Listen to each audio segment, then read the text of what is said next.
quite a lot going on right now. So the first thing I'm trying to do is just level the playing field. So I'm using a luxometer to check that each phone is on the exact same brightness. I'm using the same settings on all the phone, Wi-Fi on, Bluetooth on, but also I'm making sure that every phone has a battery health of 100%. Because batteries degrade over time. So this is just me making sure that all the phones in this test are as good as new. So let's unplug and kick things off with a little bit of Among Us. Also, just a reminder that I am giving away 5 iPhone 12s, rules for that are in the description. Now, for me, this has probably been the most interesting battery comparison to film ever. Because if you watch the launch event of the iPhone 12s, you'll know that Apple talked about the power of the new phones, they talked about 5G quite a lot. They also talked about the cameras, but they didn't once mention battery life. So we're going in blind. But while these aren't confirmed exact figures, we do have some battery estimates for iPhone 12 and 12 Pro, and they might explain why. They suggest that you're getting smaller batteries than last year's iPhone 11 phones by about 10%. And at the same time, these smaller batteries have actually got to power more. The iPhone 12 Pro has a bigger display than the iPhone 11 Pro, 6.1 inches versus 5.8. And the normal iPhone 12, while it has the same size screen as the iPhone 11, it has double the resolution, so more pixels to push. Smaller batteries and more power-hungry displays. It doesn't sound great for these new iPhones. And actually, even if you take a look at the current battery percentages, they're not winning. The iPhone 12 and 12 Pro, they're not doing bad, but they're quite significantly already trailing the iPhone 11 Pro Max and the smaller iPhone 11 Pro. Now, there is one important saving grace for these new phones. It's the fact that they're powered by the A14 Bionic chip. See, every year with every new device, chips get better. Chips get more power efficient. They can deliver more power by using less. Which is also why it's kind of confusing that Apple still sells the iPhone XR. Because that's a phone from 2018, it's powered by a chip from 2 years ago. And from that point, the A13 Bionic is apparently 40% more power efficient than that. And the A14 Bionic is apparently 30% more power efficient than that. So the takeaways of this are that the iPhone 12s should be super efficient. And don't buy the iPhone XR. I just think in 2020, it doesn't really make sense, especially for the $500 being asked for. The iPhone 11 is way better value for money. So, battery-wise right now, we're past the 2-hour mark, but I gotta say some of these capacities are looking a little dicey. I mean, I normally say in these tests that if a phone can get to the 5-hour mark, that's good. If it can get to 6, that's great. If it can get to 7, fantastic, you're laughing. But it doesn't look like the last two phones, the iPhone XR and the iPhone SE, are gonna make it. And what makes this a little worse is that while I am trying to keep this test fairly day-to-day, I'm not running back-to-back-to-back benchmarks, it's kind of designed to slowly ramp up in intensity. So the worst is yet to come. The SE is really feeling it. We're just past 2.5 hours, but that phone is bordering on 30% battery left. I just think it's not enough capacity. Yes, iPhones are super efficient with the way they handle battery, and yes, this phone has a tiny display, but it still has a full-fat A13 Bionic chip in it. So you kind of need a bit of juice. And it's kind of crazy the contrast between these phones. While the SE over there is struggling, the iPhone 11 Pro Max is just storming through. I mean, to be fair, I love the iPhone 11 Pro Max. I've been using it as my main phone for about 5 months now. It's fantastic. I've never worried about battery life. So this result makes sense to me.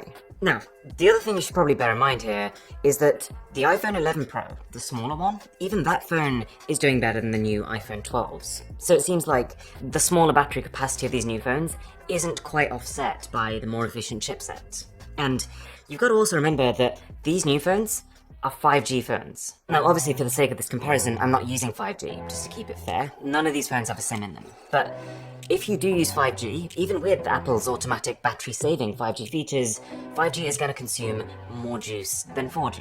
Oh, iPhone SE is dead at 3 hours 59 minutes. That's not a lot of battery life. I think that the only time the iPhone SE makes sense is if it's for someone who's a real light user of their phone. Someone who's like got an iPhone 6, an iPhone 5, and just wants an upgrade that's modern, that has a good camera. Because battery life wise, it's just not suited for heavy use. So, out of curiosity, if this year's iPhones don't last as long as last year's iPhones, is that a deal breaker to you? Because, I mean, obviously we've kind of grown to expect that every generation of phones should have at least as much battery, if not more. But given that the iPhone 11 generation was actually so good for battery life, my question to you is, does it matter? Okay, so very shortly after starting camera testing, iPhone XRs called it a day. Now, this is a super demanding task. We're really getting to the upper echelons of this test. And you would kind of expect this result. The iPhone XR compared to the 11 is a year older, it's a year less efficient, it's got a smaller battery as well. Alright, let's start fast forwarding this test a little bit. So, iPhone 11 is just conked out. It's been a good run, just past the 5-hour mark. Good enough battery, will probably last you a couple of years, fine. The other thing I really wanted to do was to run Antutu. Now, I don't want to run it again and again and again and make this like a back-to-back benchmark test, but running it once does show some interesting things. For starters, the iPhone 12s power through the test. They move through it faster than the old phones, which is good. But also, all the phones, you'll notice their displays have suddenly become ultra dim. And that's actually an overheating prevention mechanism. Antutu is pushing these phones to their absolute limits, and this is their way of saying, we don't want to die. So, before we carry on the test, I'm just going to quickly reboot them. If you look at battery percentages now, you'll notice two very interesting things. Firstly, that the iPhone 11 generation has pulled ahead massively compared to the iPhone 12 generation. Like, they're on about double the percentage left. And secondly, you'll notice that the iPhone 12, the non-Pro model, is actually performing slightly better than the Pro model. It's tough to say exactly why, but it could just be the fact that maybe the Pro has a bit of extra RAM and that requires more power to push. For example, it's a minor difference between the two phones, not something you would actually pick one over the other for. But also just bear in mind that we are well past the 6-hour mark, and that is what I would consider the benchmark for great battery life. And especially the fact that these are not the big phones, these are the 12 and the 12 Pro, not the 12 Pro Max, which you would expect to have better battery life. If you compare this battery life to similarly sized Android phones, it compares well. Alright, last two phones. I'm just going to fast forward this till the end and get to the results. The 11 Pro Max is such a monster. Okay, so in 7th place, this is the iPhone SE with 3 hours 59 minutes, one short of 4 hours, which still wouldn't be very good. This is not a great phone for battery, but I guess it's intended for different type of user.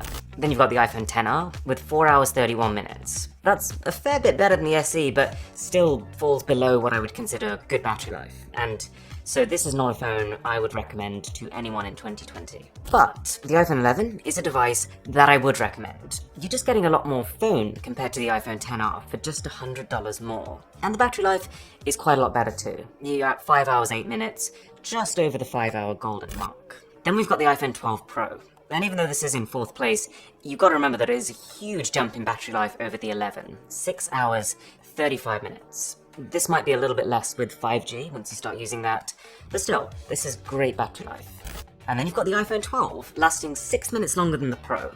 And that is not a big difference at all. But it's yet another example of how in 2020, the iPhones coming out this year, there is very little difference between the standard and the Pro model compared to past years. Okay, here's where things get a little fruity. In 2nd place is the iPhone 11 Pro with 7 hours 36 minutes. That's an hour longer than the iPhone 12 Pro. And I mean, that is well into exceptional battery life, especially for a phone this compact. If battery life is important to you, you might want to consider last year's iPhones, especially considering that they will now be cheaper. And then in 1st place, iPhone 11 Pro Max. It's a battery monster. This phone has the 2nd best ever recorded battery life of all phones I've ever tested. Second only, actually, to the Huawei Mate 30 Pro.